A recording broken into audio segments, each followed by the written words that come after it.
I happen to be taking it. Hydroxychloroquine? I'm taking it, hydroxychloroquine.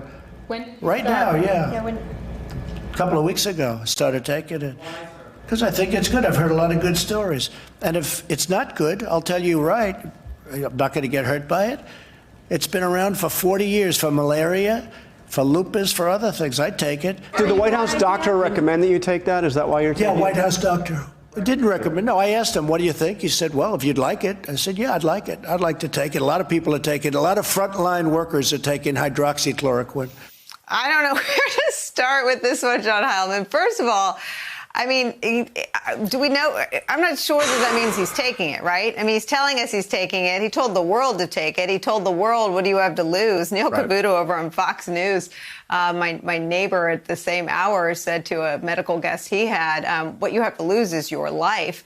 I'm not sure that we can take it to the bank that he's actually been taking this drug because he says he's been taking it. He's told 18,000 lies and counting. But I guess the bigger question is, why did he say that at all? Well, I think, Nicolle, first of all, I think there's a high probability, not just because of the fact that the president's a pathological liar, but because of the fact that he is not a complete idiot in the sense that he's heard what has been determined now about the dangers of taking this drug. I think there's a high probability that he's really not taking the drug.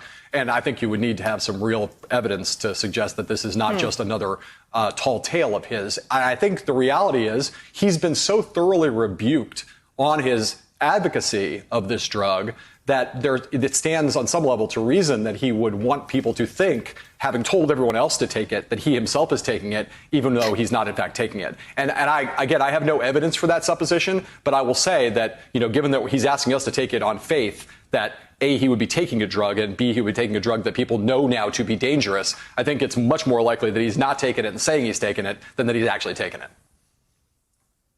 Look, I mean, the FDA has warned that this drug could be lethal if taken outside of the hospital. I, for one, Jeremy, I hope he's not taking it. If we go to the patterns of what we learned about Trump and his health are not truthful. He had a doctor, I believe his name is Dr. Bornstein, who described him as, the most vibrant, healthy specimen he'd ever seen. And then he had Dr. Ronnie Cooper, who now has co-signed onto some of the fantastical conspiracies of the Trump era. So there's not a history of getting great medical information about this president, Jeremy. Yeah, and he also has a 34-inch waist, and he grew 3 inches last year. So I think everything he says about his medical condition, you got to take with a 10-pound bag of salt. And again, this is the president who prescribed injections of disinfectants, Clorox and Lysol, and set off a national panic and tens of thousands of calls into poison control centers. That's the kind of stuff that kids can get their hands on. I mean, this was truly dangerous, and we're going to take his advice about prophylactic hydroxychloroquine. I don't think so. Hey there, I'm Chris Hayes from MSNBC. Thanks for watching MSNBC on YouTube. If you want to keep up to date with the videos we're putting out, you can click subscribe just below me or click over on this list to see lots of other great videos.